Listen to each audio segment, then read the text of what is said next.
लोकसंख्या संक्रमण सिद्धांत, तर साधारणपणे लोकसंख्या संक्रमण सिद्धांत 3 टप्प्यामध्ये मांडतात. मग आता तुम्ही म्हणता की काही ठिकाणी 4 टप्प्यात दिलंय, काही ठिकाणी 5 टप्प्यात दिलंय. येस, दिलेला आहे, परंतु बेसिक जो आहे तर तो 3 टप्प्यात मांडलेला आहे. आणि त्याच्यानंतर मग दुसरा, चौथा आणि पाचवा टप्पा, असे जे 3 टप्प्यानंतर जे 2 टप्पे तयार झाले, चौथा आणि पाचवा, हे काळानुसार मग विकसित होत गेलेले आहेत. ठीक आहे, मग ते कसे विकसित होत गेले ते पण सांगतो. परंतु सर्वात अगोदर जेव्हा क्वेश्चन असा पर्टिक्युलर सांगत नाही की 3 टप्पे, 4 टप्पे, 5 टप्पे, त्यावेळी बाय डिफॉल्ट 3च टप्पे आहेत हे गृहीत धरून चालायचं. कळालं?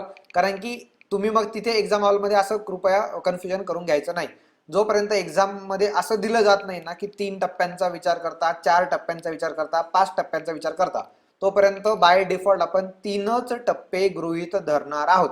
क्लिअर का? ओके. सो हे इथे 3 टप्पे मी थोडक्यात एक याच्या थ्रू दाखवायचा प्रयत्न केला चार्टद्वारे, तो होपफुली तुमच्या लक्षात येईल.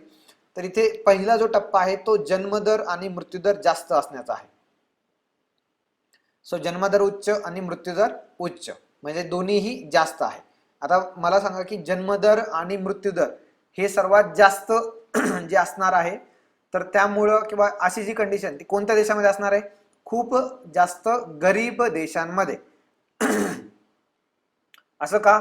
कारण की गरीब देशांमध्ये जन्मदर जास्त आणि मृत्यूदर जास्त, कारण की आपल्याकडे आरोग्य व्यवस्था तिथे सुधारलेली नाही. आणि त्यामुळे काय होतंय की 2 मुलांना जन्म दिला किंवा 3 मुलांना जन्म दिला, तर समजा मी 3 मुलांना जन्म दिला, मी गरीब देशामध्ये राहतोय, तर 3 मुलांना जन्म दिल्यानंतर मी मरेपर्यंत ते 3 मुलं माझ्या बरोबर राहतील का? त्याच्यातला 1 राहील की 2 राहील की 3 पण तिघही राहणार नाही, याच्याबद्दल शाश्वती राहत नाही. समजताय? आणि त्याच्यामुळे काय होतं की जन्मदर आणि मृत्यूदर तिथे जास्त असतो. जन्मदर का? कारण की आपल्याकडे मुलं जगण्याचं शाश्वती नाही आणि म्हणून जन्मदर जास्त. ठीक आहे, एक कारण आहे, आणखीन कारण आहे ते सांगतो. आणि मृत्यूदर जास्त का? कारण की साथ आली की सगळेच जाणार, राईट ना? त्यामुळे काय होणार की मृत्यूदर पण जास्त. आरोग्य व्यवस्था नाहीये, थोडं जरी काही झालं असेल तरी पण मग त्याच्यावर काही ट्रीटमेंट नाहीये, आणि त्याच्यामुळे काय होतंय की मृत्यूदर सुद्धा जास्त आहे. म्हणजे जन्मदर आणि मृत्यूदर यांना मी इनकमिंग आणि आउटगोईंग जर म्हटलं, तर जेवढे इनकमिंग आहे तेवढेच आउटगोईंग आहे, असं जर विचार केला तर लोकसंख्या वाढणार आहे का त्या देशाची? अजिबात नाही. म्हणजे लोकसंख्या वाढणार नाही, लोकसंख्या कमी आहे आणि वाढणार सुद्धा नाही. त्याच्यामुळे लोकसंख्या नियर अबाउट कशी आहे? स्टेबल आहे. खूप वाढते का? नाही. म्हणजे एक्झॅक्ट जेवढे येतात तेवढे जात आहे का? असं नाही.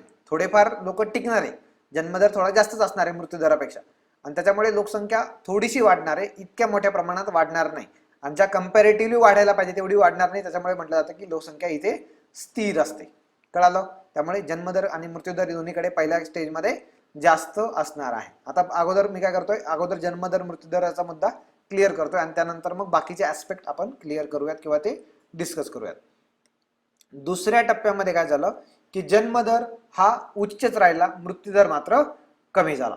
राईट? आता पुन्हा एकदा भारताचं जर उदाहरण घेतलं तर मी थोडक्यात सांगतो.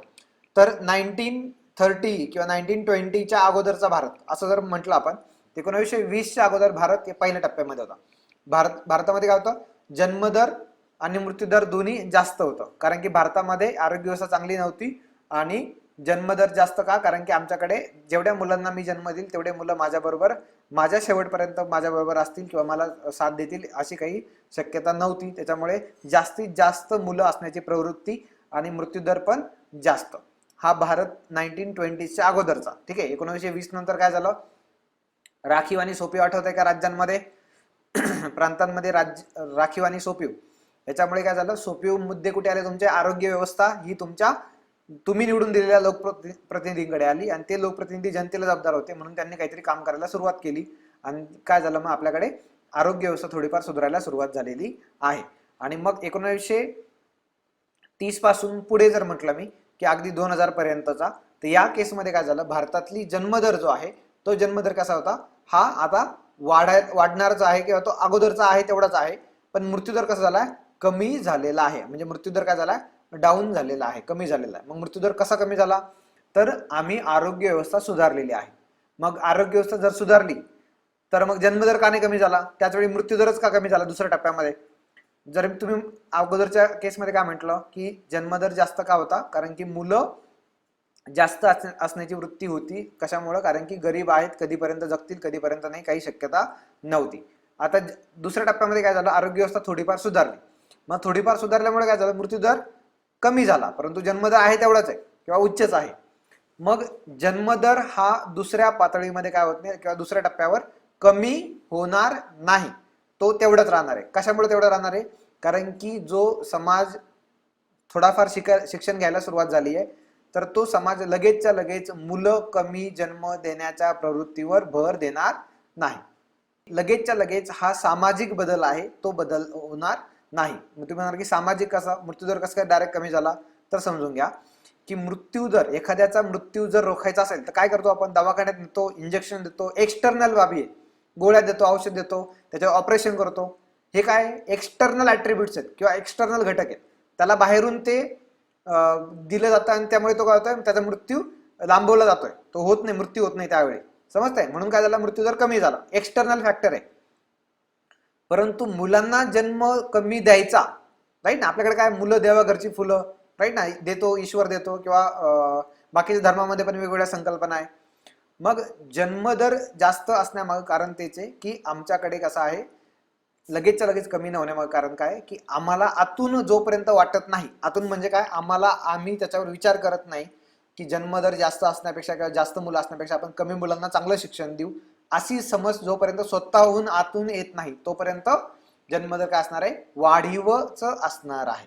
आणि वाढीव जन्मदर आणि कमी झालेला मृत्यूदर याच्यामुळे काय झालं, फरक दिसला. कशामध्ये? म्हणजे 20 लोक येत आहे एका वेळी आणि 2 लोक किंवा 5 लोक किंवा 8 लोक जात आहे. पहिल्या टप्प्यात काय होते, 20 यायचे, 18 जायचे. आता काय झालं, 20 येत आहे, 8च जात आहे, त्याच्यामुळे किती शिल्लक राहिले, 12. आता हे 12 जे आहेत, तर तो जेव्हा हजारांमध्ये लाखांमध्ये मल्टिप्लाय होणार आहे त्यावेळी मोठ्या प्रमाणात लोकसंख्या वाढणार आहे. आणि ही वाढलेली लोकसंख्येला काय म्हटलं जातं, लोकसंख्येचा विस्फोट, पॉप्युलेशन बॉम्ब किंवा पॉप्युलेशन एक्सप्लोजन. ठीक आहे? म्हणजे काय की कमी वेळामध्ये खूप मोठ्या प्रमाणात आपल्याकडे लोकसंख्या वाढलेली दिसते. मग लोकसंख्या वाढली, कशामुळे वाढली, लक्षात आलं की आम्ही काय केलंय, आरोग्य व्यवस्था थोडीफार सुधारायला सुरुवात केलेली आहे, परंतु जन्मदर कमी झालाय का? नाही. म्हणजे जन्मदर आणि मृत्यूदर यांच्यातला इम्बॅलन्स जो तयार झाला, त्या इम्बॅलन्समुळे काय झालं की जन्मदर आणि मृत्यूदरामधला इम्बॅलन्स काय दाखवतो, आमच्याकडे मोठ्या प्रमाणात लोकसंख्येत पडणारी भर दर्शवतो. आणि ही भर आम्ही काय म्हटलोय, पॉप्युलेशन एक्सप्लोजन म्हटलेलं आहे किंवा लोकसंख्या विस्फोट म्हटलेला आहे. विस्फोट म्हणजे काय, कमी वेळात मोठ्या प्रमाणात लोकसंख्या वाढणे. समजलं? लोकसंख्या विस्फोट म्हणजे काय, असा क्वेश्चन विचारला जातो. ठीक आहे, तर ते तुम्हाला लक्षात येईल, ते क्वेश्चन ज्यावेळेस बघू त्यावेळेस लक्षात येईल. ठीक आहे, आता पहिला टप्पा झाला, दुसरा टप्पा झाला, तिसऱ्या टप्प्यामध्ये काय झालं, जन्मदर आणि मृत्यूदर दोन्ही पण काय झाले, डाऊन झाले, कमी झाले. मग तुम्ही म्हणाल की काय झालं मग जन्मदर कमी व्हायला? तर जो मी म्हटलं तुम्हाला की सामाजिक बदल किंवा समाज जो आतून जोपर्यंत वाटत नाही तोपर्यंत जन्मदर कमी होणार नाही. आणि आतून वाटण्याची जी प्रक्रिया आहे, तो समाज जास्त शिक्षित झालेला असणार आहे, तेव्हा काय करणार आहे, तो समाज काय करणार आहे, जन्मदर कमी करण्यावर भर देणार आहे. कारण की त्याला माहिती की एका मुलाला किंवा 2 मुलाला जन्म दिला तर काय होणार आहे, ते माझ्याबरोबर असण्याची शक्यता जास्त आहे, कारण की आरोग्य व्यवस्था सुधारलेली आहे. कळाला डिफरन्स? ठीक आहे, तो पहिला टप्पा दोन्हीही उच्च, त्यामुळे लोकसंख्या वाढ नाही किंवा कमी. दुसऱ्या टप्प्यामध्ये आणि पहिल्या टप्प्यामध्ये काय होतं की लोकसंख्या ऑलरेडी कमी असते आणि तिची वाढ पण खूप कमी असते. ठीक आहे, लोकसंख्या कमी, वाढ पण कमी. दुसऱ्या टप्प्यामध्ये काय होतं, मोठ्या प्रमाणात लोकसंख्या वाढते, पॉप्युलेशन एक्सप्लोजन. ठीक आहे, आणि तिसऱ्या टप्प्यामध्ये दोन्ही कमी झालं, परंतु इथे काय आहे, लोकसंख्या त्या देशाची आता वाढलेली खूप जास्त. म्हणजे आपण आता भारताचा विचार केला तर अगोदर आपली लोकसंख्या होती समजा 20 कोटी किंवा 25 कोटी. 25 कोटी लोकसंख्या वाढायला खूप दिवस वेळ लागला, 25 कोटी पासून 50 कोटी पर्यंत. मग मग काही मधल्या दरम्यान काय म्हटलं आपण की मोठ्या प्रमाणात लोकसंख्या वाढली. आता काय झालं, दोन्हीकडे कमी झालं जन्मदर. म्हणजे आता 2021 जेव्हा आकडेवारी येईल तेव्हा तुमच्या लक्षात येईल, जन्मदर आणि मृत्यूदर दोन्हीकडे काय होत आहे, कमी कमी झालेले आहेत. परंतु आता लोकसंख्या किती झाली, 1920 पूर्वी आपण तेव्हा म्हटलो 100 वर्षापूर्वी भारताची लोकसंख्या 25 कोटी पकडू. आता किती आहे, 138 कोटी म्हणूयात. 21चा डेटा किंवा 19चा डेटा आता जो सांगतो तो, म्हणजे 138 कोटी आणि 20 कोटी या दोघांमध्ये कॉमन काय आहे की लोकसंख्या वाढीचा वेग कसा झालाय, कमी आहे. वाढ कशी आहे, कमी आहे. परंतु वाढ जरी कमी असली तरी पहिल्या टप्प्यामध्ये बेस खूप कमी आहे, 25 कोटी. तिसऱ्या टप्प्यामध्ये काय झालं, बेस प्रचंड आहे 138 कोटी किंवा 135 कोटी. डिफरन्स कळाला? ठीक आहे. आता हे टप्पे असं असण्याचं कारण काय, किंवा जन्मदरामध्ये बदल होण्याचं कारण काय, किंवा जास्त जन्म देणारे किंवा जास्त लोकसंख्या वाढण्याचं प्रमाण कशा पद्धतीने आहे, तर त्याला मी काय केलंय, वेगवेगळे ऍट्रिब्यूट जोडलेले आहेत. मग शेतीचा ऍट्रिब्यूट जोडलाय, प्री इंडस्ट्रियल इरा किंवा इंडस्ट्रियलायझेशन जोडलेलं आहे मी, नागरीकरणाचा मुद्दा जोडलाय, जास्त मुले आणि कमी मुले. तर हे ट्रान्झॅक्शन कसं झालं किंवा ट्रान्झिशन कसं झालं ते आपण आता बघूयात. ठीक आहे. आता जन्मदर जास्त, मृत्यूदर जास्त. ठीक आहे. जो आपण म्हटलं की देश कसा आहे, गरीब आहे. गरीब देश म्हणजे काय झालं, त्या देशाकडे रिसोर्सेस आहे परंतु ते वापरू शकत नाही किंवा त्याच्याकडे तंत्रज्ञान नाही आहे. ठीक आहे. म्हणजे आपल्याकडे कोळसा भरपूर होता तेव्हा पण, परंतु आपण तेवढा कोळसा वापरू शकलो का, नाही वापरू शकलो. ठीक आहे. आणि त्याच्यामुळे आपल्याकडे औद्योगिकरण झालंय का, नाही झालं. आपण जास्तीत जास्त लोक कुठे, आपण त्यावेळी 1920 चा विचार करा, सर्वजण कुठे, मॅक्झिमम शेतीवर. शेती. मग काय काय करतो मुलगा, शेतीमध्ये. दुसरा मुलगा काय करतो, शेतीमध्ये. तिसरा मुलगा काय करतो, शेतीमध्ये. चौथा पाचवा शेतीमध्ये. म्हणजे मॅक्झिमम लोक कुठे, तुमच्या शेतीमध्ये. आता बघा, मला 2 मुलं आहेत, मी शेतीवर आहे, मी गरीब देशामध्ये आहे, मी स्वतः गरीब आहे, तर मला 2 मुलं आहेत. ठीक आहे. शेती आहे 4 एकर. मग अशा केसमध्ये मी काय म्हणू की बाबा काम करायला आणखी लोक पाहिजे. मग काय करणार की मजुरांना पैसे द्यावे लागतात ना, मी काय करेल, मुलांना जन्म देणार. कारण की मी कसं आहे, गरीब आहे, मला बाहेरून मजूर घेणं पॉसिबल आहे का, नाही. म्हणून मी काय करतोय, मजुरांना पैसे देण्यापेक्षा मी मुलांना जन्म देतोय. त्याच्यामुळे काय होतं, माझ्या हाताखाली काम करायला मुलं जास्त पाहिजे ना. आणि शेतीसारख्या ठिकाणी काम करण्यासाठी मनुष्यबळ जास्त पाहिजे असतं. आणि हे जास्त असलेलं मनुष्यबळ काय करतं, जास्त मुलांना जन्म देण्यावर किंवा जास्त मुलांना जन्म देण्याची वृत्ती ठेवतो. कळालं? ठीक आहे. शेती झाला. ठीक आहे. आता शेतीमध्ये काय, शेती असल्यामुळे काय झालं की त्या देशामध्ये प्री इंडस्ट्रियल इरा आहे. प्री इंडस्ट्रियल इरामध्ये काय असतं की जेवढे काही कारखाने असतील ते कारखाने कायसाठी असतील, फक्त कन्झम्पशन ओरिएंटेड असणार आहे. कन्झम्पशन ओरिएंटेड म्हणजे काय, जे काही आपल्या भारतातल्या, देशातल्या किंवा आपल्या ज्या देशातल्या लोकांना खायला प्यायला लागतं तेवढंच आम्ही काय करणार आहे, उत्पादन तयार करणार आहे. म्हणजे आम्ही बाहेर विकण्यासाठी उत्पादन तयार करतोय का, नाही. कळतंय? म्हणजे शेतीशी निगडीत व्यवसाय जास्त असणारे, आणि ते व्यवसाय असे असणारे की तिथले तिथे ते काय करणारे, लोकांचं कन्झम्पशन ओरिएंटेड असणारे, लोकांना जे काय पाहिजे त्या गरजेच्या वस्तू बनवणार, त्याच्या पलीकडे जाणार नाही. हे काय झालं, प्री इंडस्ट्रियल इरा. देश कसा आहे, गरीब आहे. देशामध्ये जास्तीत जास्त लोक कुठे काम करताय, शेतीमध्ये. आणि शेतीमध्ये काम करताना काय होतंय, इंडस्ट्रियलायझेशन झालेलं आहे का, अजिबात नाही. नागरीकरण कसं असणार आहे, खूप कमी. कमी, झिरो नसणार आहे, काहीतरी असणार ना, जिथं सरकार आहे किंवा जिथे राजा आहे, राजाची वस्ती जिथे आहे किंवा तिथे शेजारी लोक राहतात, ते नागरीकरण कसं असणार आहे, कमी असणार आहे, खूप कमी असणार आहे. नागरीकरण वाढायला काय, नागरीकरण कधी वाढू शकतं, ज्यावेळी इंडस्ट्रीज असणार आहे. ते आपण पुढच्या टप्प्यामध्ये बघू. पहिल्या टप्प्यामध्ये काय झालं, जन्मदर मृत्यूदर जास्त आहे, देश गरीब आहे, त्याच्यामुळे जास्त लोक शेतीवर काम करतात. ते लोक प्री इंडस्ट्रियल इरा म्हटलो आपण, कारण की आता इंडस्ट्री कशा आहे, कन्झम्पशन ओरिएंटेड आहेत. ते काय करत नाहीये, एक्सपोर्ट करण्यासाठी किंवा बाकी देशाबाहेर विकण्यासाठी काही माल बनवत नाहीये. त्यामुळे नागरीकरण कमी आहे. आणि जास्त असलेली मुले ही काय, माझी संपत्ती आहे. संपत्ती म्हणजे काय की माझे मुलं जे आहे ती माझी संपत्ती. म्हणजे काय की जसं मी म्हटलं की मी शेती करतोय, मला 2च्या ऐवजी मी 4 मुलं झाली तर माझ्याकडे काय होणार आहे, काम सोपं होणार आहे. त्याचबरोबर मी समजा एखादा डेली वेजेसवर काम करणारा शेतमजूर आहे, माझ्या घरात 2 मुलं आहेत, मी डेली वेजेसवर काम करतोय, माझी पत्नी घरकाम सांभाळते, मी काम करतोय, मला 200 रुपये मिळतात. माझी जी 2 मुलं आहेत ती लहान आहेत, आणि ज्या अर्थी आपलं सरकार गरीब आहे त्या अर्थी मुलं शाळेत जाऊ शकत नाही किंवा शाळा उपलब्ध नाहीये जवळ. म्हणून मी मुलांना काय करतोय, 5वी 6वी किंवा 5-10 वर्ष झाले की मी म्हटलं की जावा काम करायला, त्यांना 50-50 रुपये मिळतात. मला 200 रुपये मिळाले, त्यांना 50-50 मिळाले. आता काय झालं, संध्याकाळी at the end of day माझ्याकडे किती रुपये आले, 300 रुपये आले. माझे 200 आणि त्या मुलांचे 50-50. अशा केसमध्ये मी काय म्हटलं की ठीक आहे, मग अजून 2 जर मुलं झाले तर मला किती होणार आहे, माझे 200 आणि माझ्या मुलांकडून 4 मुलांकडून येणारे 50-50, असे 200, असे टोटल किती झाले, 400 रुपये झाले. आणि मग 400 रुपयामध्ये कदाचित माझं भागू शकेल. समजतंय? आणि म्हणून काय झालं की जास्तीत जास्त मुलं असणं ही संपत्ती झाली. आणि म्हणून तुम्ही बघा, तुमच्या अगोदरची जी जनरेशन आहे, म्हणजे आपले वडील, आपले काका, मामा, मावशा, आत्या, बघा किती प्रत्येकाला, आता साधारणपणे जर बघितलं तर माझ्या घरीच समजा मला 6 काका आहेत. 6 काकांमध्ये 1 आत्या, 6 काका. ठीक आहे.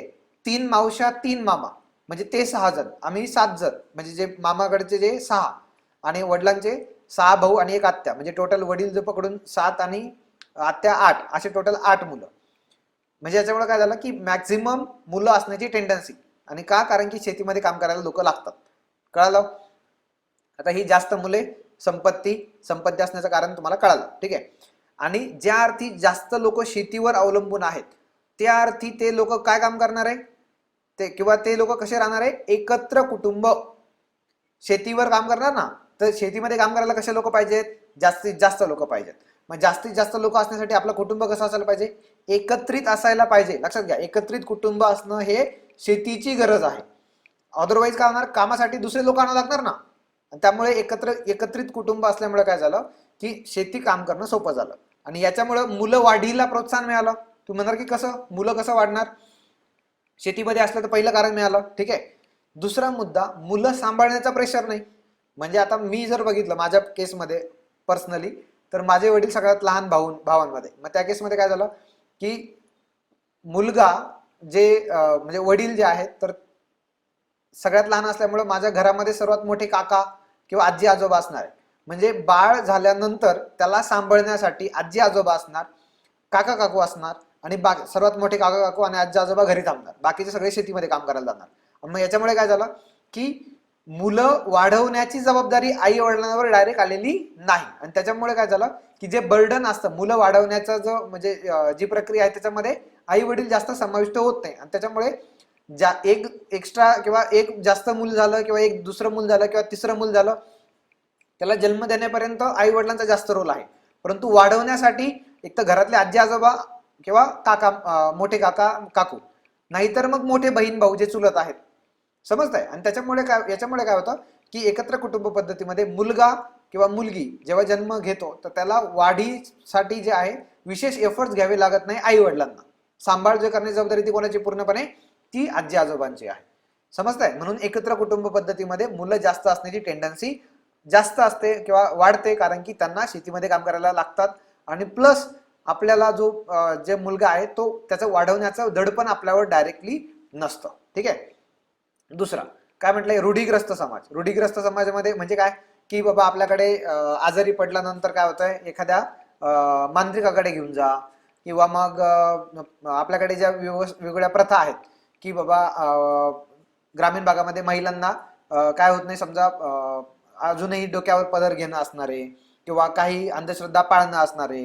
तर हे सर्व काय झालं ते समाज, कारण की ते समाज आहेत आणि ते एका समाजाचा भाग आहेत, तर तिथल्या तिथे काय करणार आहे ते त्याच एरियामध्ये राहणार आहे. त्याच्यामुळे तिथले ज्या लोकांनी नियम बनवले समाजासाठी तर ते नियम जास्त वेळा फॉलो होणार आहे, कारण की शिक्षण नाहीये.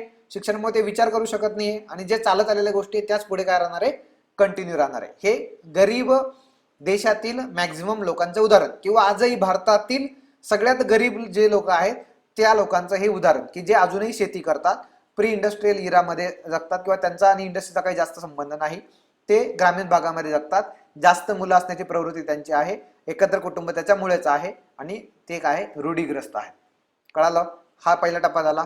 आता पुढच्या टप्प्यामध्ये, दुसऱ्या टप्प्यामध्ये काय झालं बघा. आता शेतीपासून काही प्रमाणात काय झालं, आपल्याकडे कारखानदारी सुरू झाली. कारखानदारी म्हणजे काय? आपण जेव्हा स्वतंत्र झालो त्यावेळेस नेहरू म्हटले की चला आपण काय करूयात, हेवी इंडस्ट्री सुरू करूयात. हेवी इंडस्ट्री म्हणजे काय की ज्या इंडस्ट्रीना काय पाहिजे, मोठ्या प्रमाणात गुंतवणूक पाहिजे, इन्व्हेस्टमेंट पाहिजे. मग आपल्याकडे पैसे होते का? नाही, आपण गरीब होतो. मग आपण काय म्हटलं, रशियावाल्यांना तुम्ही द्या थोडेफार. त्यानंतर जर्मनीला म्हटलं तुम्ही द्या थोडेफार. ब्रिटनला म्हटलं तुम्ही लुटले तर आम्ही आला द्या थोडेफार परत. समजतंय? आणि मग कारखानदारी हळूहळू सुरू झाली. कारखानदारीमध्ये काय झालं, मोठे उद्योग आले. मोठे उद्योग आल्यामुळे काय झालं, हे मोठे उद्योगांनी काय म्हटलं की आम्हाला काम करण्यासाठी कामगार पाहिजे. मग हे जे कामगार ते कुठून येणार? कुठून येणार हे कामगार? तर ते ग्रामीण भागामध्ये शेतीमध्ये एका एकरावर 10 लोक काम करत होते किंवा 4 एकरावर 15 लोक काम करत होते. त्यांच्यापैकी 1-2 लोक काय म्हटले की बाबा शेतीमध्ये ठीक आहे तुम्ही लोक आहात, मी काय करतो कारखान्यात कामाला जातो, जे की गावापासून थोड्या दूर अंतरावर आहे. ठीक आहे. मग असं म्हणूयात की मी नगरमध्ये कोणतरी एका गावामध्ये राहतो, खेड्यामध्ये, तिथून मी काय करतोय पुण्याच्या शेजारी रांजणगाव MIDC आहे का, पुण्यामध्ये एखादी इंडस्ट्री आहे हडपसरला, तिथे मी काम करण्यासाठी आता गाव सोडलेलं आहे. लक्षात घ्या, गाव सोडलेलं आहे. ठीक आहे. मग गाव सोडताना इनिशियली मी काय करेल, माझी बायको किंवा माझे मुलं जे आहेत ते मी गावाकडेच ठेवतोय आणि मी कारखान्यामध्ये काम करायला येतोय. आणि मग किंवा जर समजा मी अविवाहित आहे तर मी एकटा येतो आणि मी स्टेबल झाल्यानंतर 2-3 वर्षानंतर काय करतोय, मी लग्न झालेलं असेल तर मी माझा मुलगा किंवा माझी पत्नी आहे त्यांना घेऊन येणार. जर लग्न झालं नसेल तर काय होणार, पुढचं स्टेज आहे लग्न करणार आणि मग इथेच गावाकडून मी शहरामध्ये स्थायिक झालोय, निमशहरी भागामध्ये. तिथे काय करतोय, मी माझी कुटुंब वाढवतोय. ठीक आहे, मी कामगार आहे, माझी पत्नी काय आहे अजूनही घर कामच सांभाळते कारण की तिला बाहेर काही वाव नाही, ती अशिक्षित आहे. कळालं. आता मी कारखानदारीमध्ये आलोय. कारखानदारीमध्ये काय व्हायला लागलं, मग आता शेतीमध्ये आपले जी अगोदरची जी पहिल्या फेजमध्ये जी कारखानदारी होती ती कारखानदारी कशी होती, कन्झम्पशन ओरिएंटेड. म्हणजे जेवढं काही खायला प्यायला मिळतं किंवा खायला प्यायला विकलं जाईल तेवढंच बनवायचे, त्याच्यापेक्षा जास्त बनवायचे नाही. आता काय झालं, कारखानदारी आल्यामुळं मग पुण्यामध्ये बजाजचा प्लांट आहे, नाशिकमध्ये बजाजचा प्लांट आहे, मग किंवा औरंगाबादमध्ये बजाजचा प्लांट आहे. ते काय म्हटले की आपण काय करू, टू व्हीलर बनवू. मग त्या कुठे पाठवू, श्रीलंकेत पाठवू, व्हिएतनाममध्ये पाठवू, थायलंडमध्ये पाठवू किंवा आणखी बाकीच्या देशामध्ये पाठवू. याच्यामुळे काय झालं, आपण जे बनवायला लागलो ते बाहेर विकायला लागलं. बाहेर विकायला लागल्यामुळे काय झालं, पैसा भारतामध्ये आला, मग तो टॅक्सच्या स्वरूपात आला, मग तो कारखान्यातल्या कामगारांना मिळायला लागला आणि मग कारखान्यातला कामगार जो आहे तो त्या शहरी भागामध्ये राहायला सुरुवात झाली. म्हणजे काय झालं, ते इंडस्ट्रियल इरा जसं जसं सुरू झाला तसं तसं काय झालं, नागरीकरण सुरू झालं. मग आता बघा, मी कालपर्यंत असं म्हणूयात की शेतीमध्ये काम करत होतो, माझी पत्नी तिथेच होती, माझे 2 मुलं तिथेच होते. आता मी कारखान्यामध्ये काम करायला आलो. मी काय केलं, काही प्रमाणामध्ये कारखान्यामध्ये काम करताना मी काही प्रमाणात सेव्हिंग करून काय केलं, मी इथे घर घेतलं आणि आता माझे पत्नी आणि माझे मुलं इथे राहायला आले. मुलं आता राहायला आल्यामुळे काय झालं की यांची माझ्याकडे नियमित पगार आहे. नियमित पगारामुळे काय झालं की मला माहिती आहे की मंथ एंडला पैसे येणार आहे तेवढे खर्च करायचे किंवा खर्च होणारच आहे. मग ते EMI लोनच्या स्वरूपात जाणार असेल किंवा किराणा असेल, मग मुलं मोठे झाले, शिक्षण आहे, त्यांचं आरोग्य आहे आणि मी काय करणार, त्यांच्या शिक्षणावर जास्त भर देणार. शिक्षणावर का भर देणार, कारण की मला माहिती आहे की इंडस्ट्रीमध्ये मी काम करतोय, याच्यापेक्षा चांगले जर शिकले तर काय करतील, ते आणखीन दुसऱ्या चांगल्या पोझिशनवर काम करायला जातील. म्हणजे माझ्यासारखे हाल होणार नाही किंवा शेतीमध्ये जाऊन काम करायची गरज पडणार नाही. कळालं का. म्हणजे काय झालं की सेकंड फेजमध्ये थोडेफार प्रमाणात शिक्षण, सेकंड फेजमध्ये थोड्याफार प्रमाणात आरोग्य सुविधा उपलब्ध व्हायला सुरुवात झालेली, कारण की कारखाने सुरू झाल्यामुळं काही प्रमाणात सरकारचं उत्पन्न वाढायला सुरुवात झाली आणि मध्यमवर्गीय हा नवीन क्लास तयार झाला आहे. क्लिअर. ठीक आहे, जास्त डिटेलमध्ये होतं, पण काही लोकांना गरजेचं आहे. मग आता ही दुसरा टप्पा झाला. दुसऱ्या टप्प्यामध्ये काय म्हटलं आपण की आता हे रिपीट करत नाही आम्ही, लोकसंख्या विस्फोट वगैरे. ठीक आहे, आरोग्य आल्यामुळे काय झालं, चांगली व्यवस्था आली आरोग्याची, म्हणून काय झालं, आपला मृत्यूदर कमी झाला. ठीक आहे, आता नागरीकरण मध्यम झालंय, म्हणजे काही प्रमाणामध्ये नागरीकरण आता हळूहळू काय होणार आहे, लोक आणखीन वाढणार आहे. क्लिअर. आता ह्या दुसऱ्या टप्प्यातून काय करतोय, मी तिसऱ्या टप्प्यामध्ये जातोय. तिसऱ्या टप्प्यामध्ये सर्वात जास्त रोजगार कुठे भेटतो, सेवा क्षेत्रामध्ये. बघा तुम्ही इंडस्ट्रीज जे आपण पकडलं, समजा अमेरिकेचं उदाहरण घेतलं आपण. अमेरिका अगोदर शेती होती, मग इंडस्ट्री आली, आता काय सेवा क्षेत्रामध्ये अग्रेसर आहे. मग त्यांनी इंडस्ट्री कुठे पाठवली, ज्या देशामध्ये लोक काम करायला तयार आहेत. मग कुठे, भारतामध्ये आहेत, बांगलादेशमध्ये, पाकिस्तानमध्ये. राईट. नायकीचा शूज कुठे बनतो, तर तुमचा बांगलादेशमध्ये. तुमचा फुटबॉलचा फिफाचा वर्ल्ड कप चा जो फुटबॉल आहे तो कुठे बनतो, पाकिस्तानमध्ये. समजताय. त्याच्यानंतर तुमचं जे काय ब्रँडेड कपडे आहेत ते कुठे बनतात, भारतामध्ये. इथे काय लोक काम करायला तयार आहेत, म्हणजे इथे काय कारखानदारी आहे. परंतु अमेरिकेतले उद्योग ते काय केले, आता सेवा क्षेत्रामध्ये गेले. म्हणजे काय, गुगल सर्व्हिस सेक्टर आहे, तुमचं उबर जी सर्व्हिस, ओला हे ज्या हे चालतात आपल्या कॅब, सेवा सेक्टरमध्ये येणार. त्याच्यानंतर तुमचं ओला उबर झालं. त्यानंतर तुम्ही जर ॲपल जो फोन वापरतात किंवा जे काही वेगवेगळे ॲप वापरतात ते सर्व काय सेवा क्षेत्राचे भाग आहेत. हे कुठे तयार होत आहे, सर्व अमेरिकेसारख्या विकसित देशांमध्ये. कारण की तिकडे काय आरोग्य शिक्षण सुधारलेलं होतं, त्यांच्या शिक्षणामध्ये आता रिसर्चला जास्त वाव मिळालेला आहे, आपल्याकडे अजून तेवढं नाही. समजताय. मग आता पुढे पोस्ट इंडस्ट्रियल इरा आहे ना हा. का, कारण की आम्ही इंडस्ट्रियलायझेशनच्या पुढे गेलोय. कारखानदारी आम्ही काय केली आहे, बाहेरच्या देशांना पाठवली आहे. आम्ही आमच्याकडे सेवा क्षेत्रावर जास्त भर देतोय. आता सेवा क्षेत्रामध्ये काय होतं, नागरीकरण जास्त होतं. कशामुळं, नागरीकरण जास्त झाल्यामुळं कदाचित आपण असं म्हणत की सेवा क्षेत्र नागरीकरण हे एकमेकांशी संबंधित आहे. म्हणजे काय की आता समजा अर्बन एरियामध्ये जिथे मी काय आहे, समजा मी राहतोय, आता मला काय मागवायचंय, जेवण मागवायचंय. कारण की काय झालंय, सेवा क्षेत्रामध्ये आल्यामुळे काय झालंय की माझे वडील जे कारखानदारीमध्ये काम करायला होते, तिथे त्यांनी काय केलं, आम्हाला चांगलं शिकवलंय. आणि चांगलं शिकवल्यामुळे काय झालं की मी इंजिनियर होऊ शकलो आणि माझी बहीण किंवा माझा भाऊ जो आहे तो पण इंजिनियर किंवा डॉक्टर होऊ शकला. मग हे दोन लोक काय करणार आहे, सर्व्हिस सेक्टरमध्ये जॉब करणार आहे. मग हे सर्व्हिस सेक्टरमध्ये जॉब करताना काय करतील की यांचा जो ग्रोथ आहे ते जास्त असणार आहे, कारण की हे काय उच्च शिक्षित आहेत, त्यामुळे यांचा पेमेंट जास्त असणार आहे आणि पेमेंट जास्त असल्यामुळं खर्च पण तेवढा जास्त असणार आहे. मग वीकली हॉटेलिंग करणं, बाहेर जेवायला जाणं किंवा फिरायला जाणं या मुद्दे असणार आहे. तर मग समजा हॉटेलचं उदाहरण घेऊयात. हॉटेलमध्ये जेवायला जायचंय, परंतु समजा तुम्हाला हॉटेल अवेलेबल आहेत, मग तिथे वेटर पण आहेत, म्हणजे त्यांना जॉब मिळतोय. परंतु त्या केसमध्ये मला वाटतं की हॉटेलमध्ये नाही जायचं, मग मी काय करतोय, घरूनच पार्सल मागवतोय. मग पार्सल मागवल्यामुळे काय झालं की कोणीतरी पार्सल देणाऱ्याची सुविधा सुरू झाली. मग कोण आलं, स्विगी, उबेर, हे काय करताय, पार्सल डिलिव्हर करताय फक्त. म्हणजे काय झालं, तो डिलिव्हरी बॉय जो आहे तो काय झाला, त्याला जॉब जनरेट झाला माझ्यामुळे, मी जर पार्सल मागवतोय तर. कळतंय का? म्हणून तो जो डिलिव्हरी बॉय आहे तो कोणत्या क्षेत्रामध्ये आहे, सेवा क्षेत्रामध्ये. तो काय पुरवतोय, मला सर्व्हिसेस पुरवतोय. कळतंय? नागरीकरण जास्त झाल्यामुळे काय झालं, लोक जास्त नाही एका ठिकाणी लोक जास्त असल्यामुळे काय झालं की एका ठिकाणावरून ऑर्डर जास्त येण्याचं प्रमाण वाढलं आणि त्याच्यामुळे सर्व्हिस सेक्टरमध्ये जो डिलिव्हरी बॉय आहे त्याचा नंबर ऑफ डिलिव्हरी पण वाढला. त्याला जे काही जेवढ्या वेळा चक्रा मारायच्यात आणि जेवढे जास्त डिलिव्हरी तेवढे जास्त उत्पन्न त्याचं पण वाढणार. या अनुषंगाने काय झालं, हा सर्व्हिस सेक्टर ग्रो होणार आहे. मग आता पुढचा मुद्दा आहे तो सर्वात महत्वाचा, कमी मूल्य असण्याची प्रवृत्ती. ठीक आहे, मग हे कसं, कमी मूल्य म्हणजे ओझे. तर पहिलं काय बघितलं होतं आपण, गरिबीमध्ये जास्त मूल्य म्हणजे संपत्ती, कमी मूल्य म्हणजे आता काय झालं तिसऱ्या टप्प्यामध्ये, मुलं कमी असण्याची प्रवृत्ती. आणि का, कारण की ते बर्डन असणार आहे. कमी, लक्षात घ्या, मी आणि माझी वाईफ दोघंही जॉबला आहे. मग दोघंही जॉबला असल्यामुळे काय झालं की आम्हाला आता आमचं शिक्षण आणि आमचं करिअर तेवढं महत्वाचं आहे. आणि मग त्यामुळे काय होतं की एक किंवा दोन पेक्षा जास्त मुलं असण्याची प्रवृत्ती तयार होत नाही.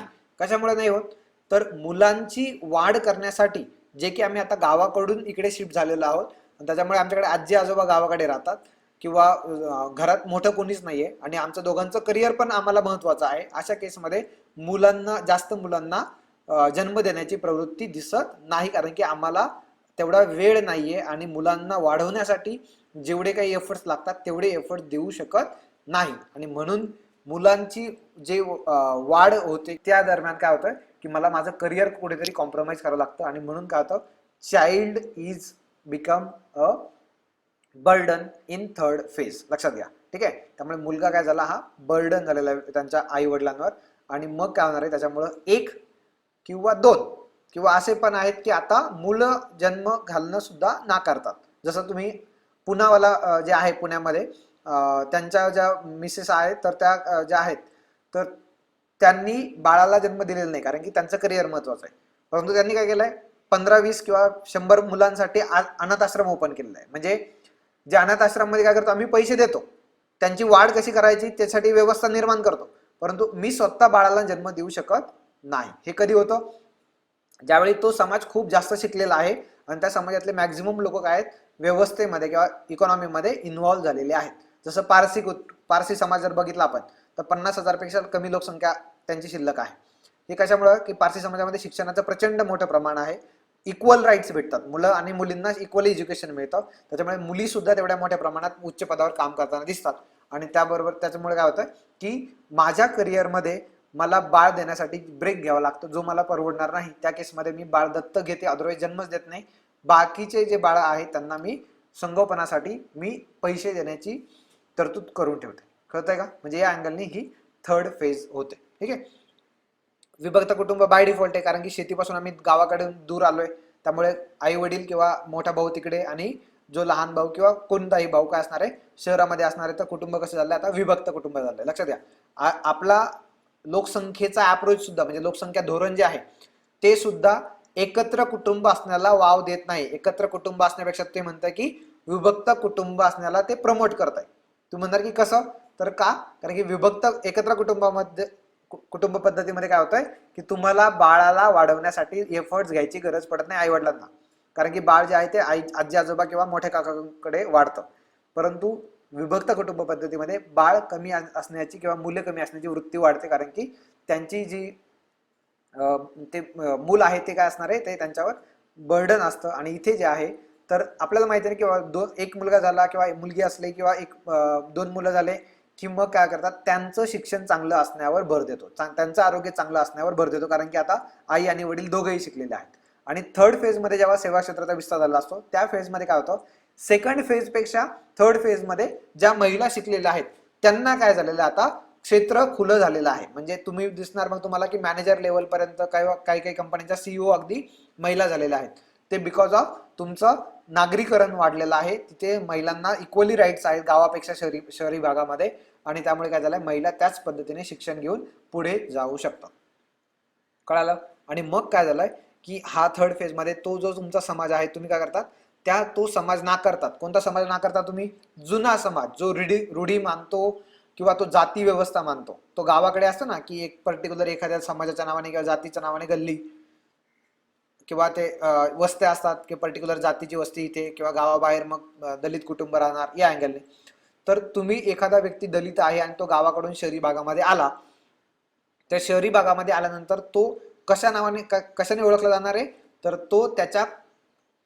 तो जे काही काम करतो त्याने ओळखला जाणार आहे. म्हणजे तो टीचर असेल तर तो टीचर असेल, तो पर्टिक्युलर त्या कॅटेगरीच्या अँगलने ओळखला जाणार नाही. त्यामुळे काय होतंय की शहरी भागामध्ये जाती व्यवस्था नाकारली जाते आणि जुन्या रूढी परंपरा, म्हणजे महिलांनी डोक्यावर पदरच घेऊन राहणं किंवा साडीच घालणं, ह्या बाबी काय आहे, जुन्या नाकारल्या जातात. आणि मग हा जो समाज आहे तो शिक्षित असल्यामुळं स्वतः विचार करून काय चांगलं काय वाईट हे डिसाईड करू शकतो.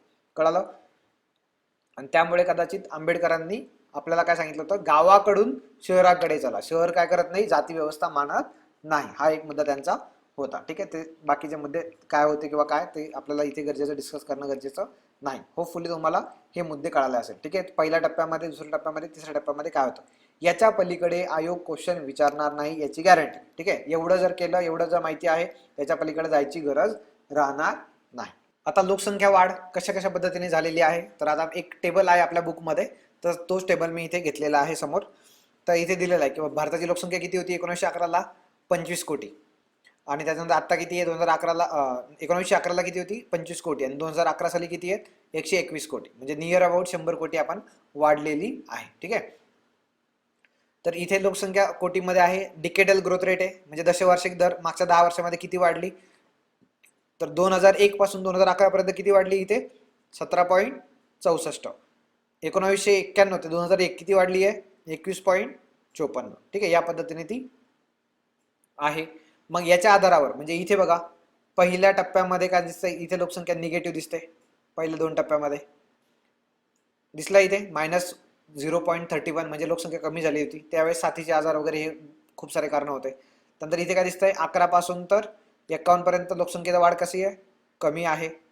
राईट, म्हणजे 11, 14, 13 या अँगलने आहे. त्यानंतर काय झालंय, 21% हे इथे इथपर्यंत, 2001 पर्यंत म्हटलं तरी चालेल, हे 21%. आणि त्याच्यानंतर काय झालंय, 2011 साली काय दिसलंय आपल्याला, कमी झालेली दिसले. म्हणजे काय, अशी जर कॅटेगरी केली तर किती लोकसंख्या कशा पद्धतीने वाढलेली आहे, तर त्याचा ह्या मागच्या स्लाइडवर दिलेला आहे. लोकसंख्येची मंद वाढ म्हणजे कमी वाढ होते, एकदम मंद, 1901 ते 21 पर्यंत.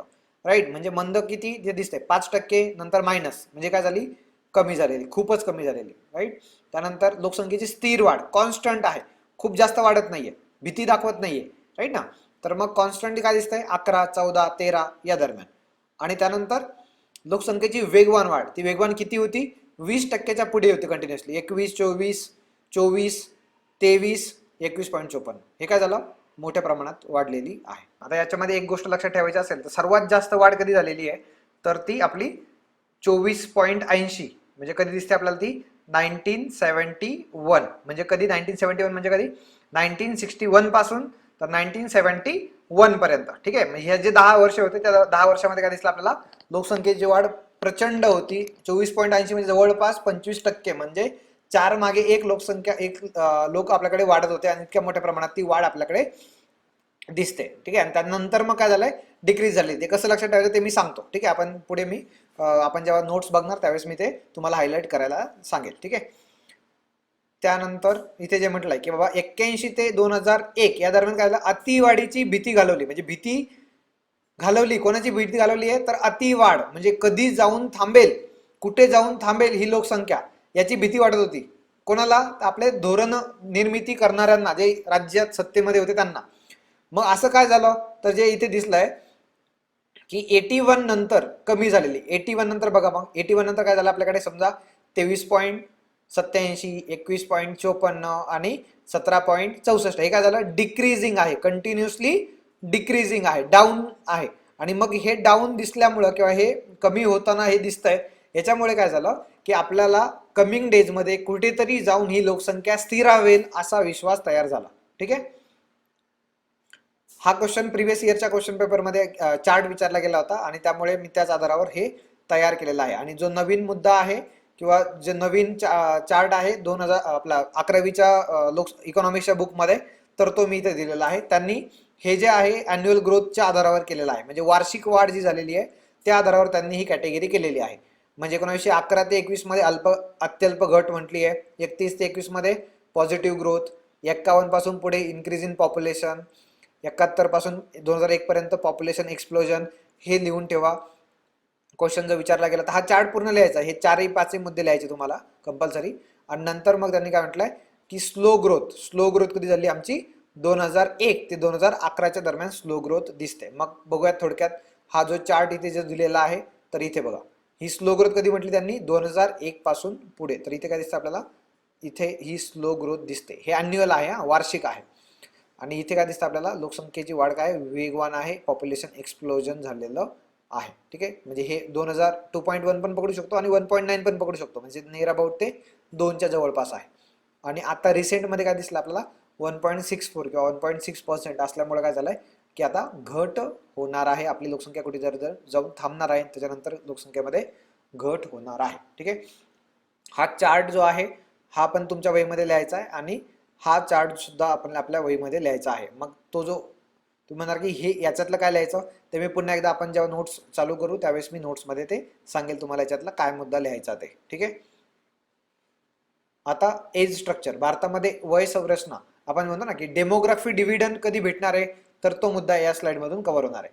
तर बघा इथे हा जो ट्रायंगल आहे, इथे जो ट्रायंगल तयार होतोय हा कसा आहे, तर खाली कसा आहे ब्रॉड आहे, हा खाली ब्रॉड आहे आणि वरती कसा आहे निमुळता आहे. म्हणजे हा खाली ब्रॉड आहे म्हणजे काय, हा बर्थ रेट आहे, जन्मदर कसा आहे, इकडे मुले आणि इकडे मुली, तर जन्मदर कसा आहे जास्त आहे. म्हणजे इनकमिंग कसे, कोणत्याही एका वर्षी भारताची लोकसंख्या कशी दिसते हे त्याचं स्ट्रक्चर आहे. त्या वर्षी आपल्याकडे बालकांची लोकसंख्या जास्त दिसते इथे, आणि त्यानंतर जी वरची वृद्ध आहे ते कमी दिसतात. म्हणजे अजूनही काय आहे, हा ट्रायंगल असल्यामुळे अजूनही इनकमिंग जास्त आहे आणि आउटगोईंग कमी, आउटगोईंग त्या कम्पॅरेटिव्हली कमी आहे. त्यामुळे काय दिसतं आपल्याला, लोकसंख्या मोठ्या प्रमाणात वाढताना दिसते.